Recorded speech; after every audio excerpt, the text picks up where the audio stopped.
Welcome back. You seem well. It's been a while, huh?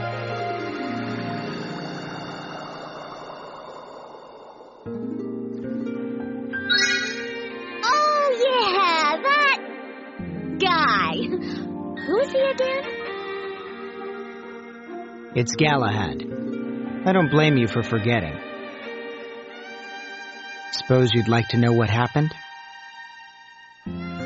Grand Cordon Thorndyke and a few of his most trusted knights suddenly began investigating the king's personal life.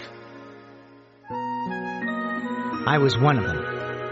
When I asked why he was doing this, he told me of his meeting with you. I was suspicious at first, of course, but as we dug deeper, I found the king was the one unworthy of my trust. Needless to say, I was shocked. And the longer we looked, the worse it got. We'd uncovered the darker side of our king. He had lied to us, stolen from us, betrayed us all. For a king to steal and swindle, humans truly know no shame. Nothing surprises me now. When all was laid bare, he turned inward. He asked himself what he should do. What was the right thing to do? Who was friend or enemy? Finally, he came to a conclusion. He decided he had to tell everyone the truth. He chose the people over their king. He presented everything he'd found before the National Assembly. But to convince them, we needed solid evidence. So the night before, we snuck into the tower holding the Crimson Tear. We felt as if we were pressed up against the edge of a canyon. We didn't know if we'd get away with it. We didn't know what the king would do if he found out. And despite all our efforts, we didn't know if the gamble at the assembly would pay off. It seems the gamble worked. Yes, the people have opened their eyes. The flame of revolution has been ignited. But revolution always demands sacrifice, often larger than one can ever imagine. So where's Thorndyke? Didn't he come with you? They took him prisoner. They brought him before us. He was killed before my very eyes. I still haven't accepted it, that he would ever die like that.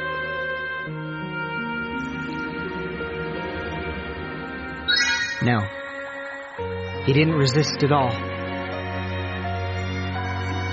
Looking back, I think he was prepared from the beginning to give up his life, so long as it served a purpose. So, it took the death of an honest man to push those timid fools into action.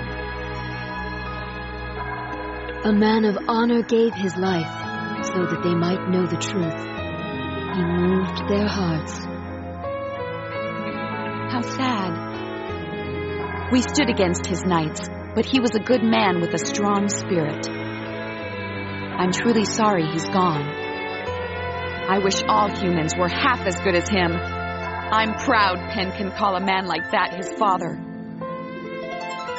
Yap, yap, yap. All you do is talk. What are you actually going to do about it? The Nereids will care for the citizens of Raide who can't or won't stray too far from home.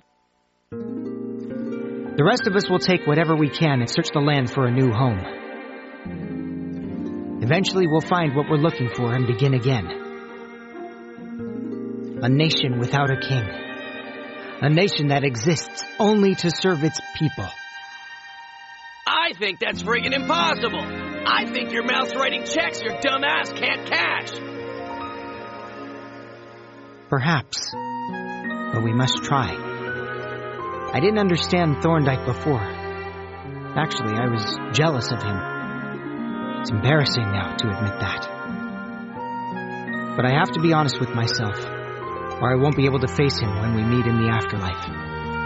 Afterlife?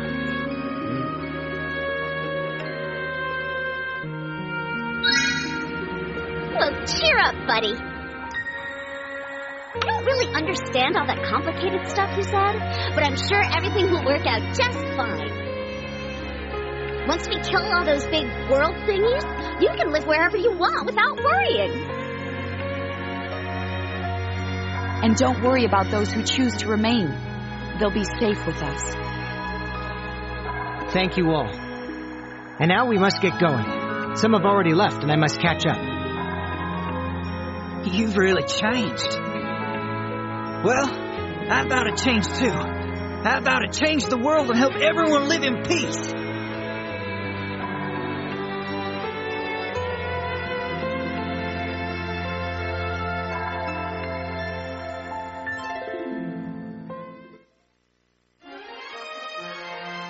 The World Eater is only guarded by a few men who stayed behind, and the armies of the local nobles. But I'm guessing even those private armies have packed up and left the area.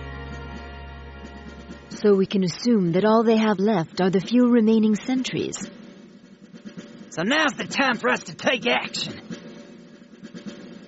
I'll just sneak up behind it and snap its neck. What's with you and snapping necks? Its neck is bigger than you! Even if that's all that's left, it's still going to be tough. Who's going to fend them off? Us? The Nereids? Say we tie up the guards on our end. You really think the Nereids can take down a World Eater on their own? Hey, don't count us out. We're not as weak as you might think. That's not what I'm saying. But failure's not an option at this point. We have to be at our very best. If you gotta guarantee victory, you're gonna need to call on me. Isn't that right, soulmate?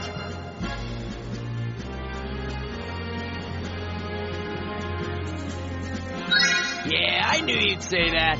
I know just how damn stubborn you are. Fine then, do things your way. But don't come crying to me after you're dead. Stubborn's not always a bad thing. It's foolish to rush into something with no idea of what might happen next. Hey, big guy, we don't have much of a choice. Sure, some more help would be nice, but all we have is Endor, and who knows where he is. We gotta make do. What about you, Vitali? Don't you have any friends you could ask for help?